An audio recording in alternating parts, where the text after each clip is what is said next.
Assalomu alaykum aziz yurtdoshlar. Bugungi kun tartibidagi mavzuyimiz Pogreshность +5. Ya'ni shu tezlikdan chegirib tashlanadigan chegirmani +5 ni +10 qilish bo'yicha mavzu olib chiqyapman. Faktiski bu mavzuni 2023-yil, ya'ni 3 yil oldin bu mavzuni ko'targanman. Hali hamon shu mavzuni ko'tarib kelyapman. Afsuski bizni chiqarayotgan videolarimiz manzilga yetib bormayaptimi yoki yetib borsa ham ignor qilinyaptimi, ya'ni shu eshitmaganga, ko'rmaganga olishyaptimi bilmadim. Qanchalik bu rost, qanchalik bu to'g'ri +5. Chunki bizni qo'shni davlatlarda, qo'shni atrofimizdagi qo'shlarimizda +10, men buni o'rganib chiqdim. Bu oddiy gap emas, bu haqiqat gap. Har bir gap uchun bilamiz, javob beramiz. +10 km/soat ekan. Masalan, o'sha Qozog'istonda +10 ekan. Tojikiston, Turkmanistonlarda ham hatto +10 deyishdi. Xo'p, do'stlar, kelinglar, shu narsani biz ham +10 qilaylik deb video qilyapman. Xalqimiz bunga rozi. Haydovchilar bilan men suhbat o'tkazdim, ular bunga rozi.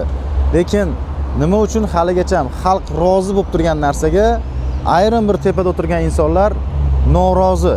Nimaga? Go'yoki hamma tezlikni oshirib avtoterrorist. Unaqa emas. Bu texnik jihatidan noto'g'ri. Masalan, siz tezligingiz 40 km/soatda yoki 30 km/soatda 2 km/soatga adashishi mumkin. Lekin siz tezligingiz 70 km/soatda yoki 60 km/soatda 3 ga almashishi mumkin, adashishi mumkin. 100 km/soatda esa 4 ga adashishi mumkin yoki 3 ga adashishi mumkin. Lekin radarni pogreshnicisi ham 2 km/soat bo'lishi mumkin. Ya'ni agar sizni tezligingiz 100 km/soat bo'lsa, ba'zi joylarda 100 ga radar turibdi, kechirasiz-ku. 100 km/soatga radar turibdi. Tezligingiz 100 bo'lsa, pogreshnicisi 4 bo'ladigan bo'lsa, radari 2 bo'ladigan bo'lsa, 6 bo'lib turibdi o'zi. Pogreshnicisi, ya'ni mashinani o'zini ham pogreshnicisi bor-ku, balonniki, speedometerniki, to'g'rimi? Texnik jihatidan 5 km/soat bu juda ham kam. Odamlar 66 km/soat bilan 67 bilan ushlayotganlar juda ham ko'p oramizda. Axir bu 1-apreldan joriy qilingan ball sistemasiga ballar yig'ib, bir pasda ballarni yig'ib qo'yishiga majbur qilib qo'yadi-ku. Pogreshnicisi noto'g'ri belgilangan deb hisoblayman, shaxsiy fikrim. Men o'ylaymanki, meni fikrimga qo'shiladigan insonlar ham topiladi oramizda. Sizlardan iltimos qilardim, sizlardan mana shu videoga like bosib, kommentariy yozing.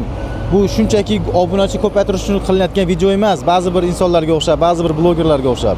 Bu haqiqatni ko'tarib chiqish, bu aktual temani ko'tarib chiqish bo'ladi. Obuna bo'lsangiz ham, bo'lmasangiz ham joningiz sog' bo'lsin. Biz harakat qilamiz sizlarga mana shunaqa manfaatli va aktual temalarni ko'tarib chiqarishga. Xalqimiz, yurtdoshlarimiz befarq qolmaydi degan fikrdaman, umiddaman mana shu videoga va maksimal darajada repost, ya'ni tarqatishadigan umiddaman, kommentariy yozib. Men o'ylaymanki, Xudo xolisa chiroyli, yaxshi jamiyat qoldiramiz farzandlarimizga, bizdan keyingi avlodga go'zal, to'g'ri va rozi bo'lib yashaydigan xalqimiz, jamiyat yaratishni istayman. Fikrim ham shu. Xudo xolasa haydovchilarning fikrlarini ham o'rganamiz. Shu videoga like bosib, obuna bo'lib qo'ying. Yaqinlaringizga jo'natib qo'ying.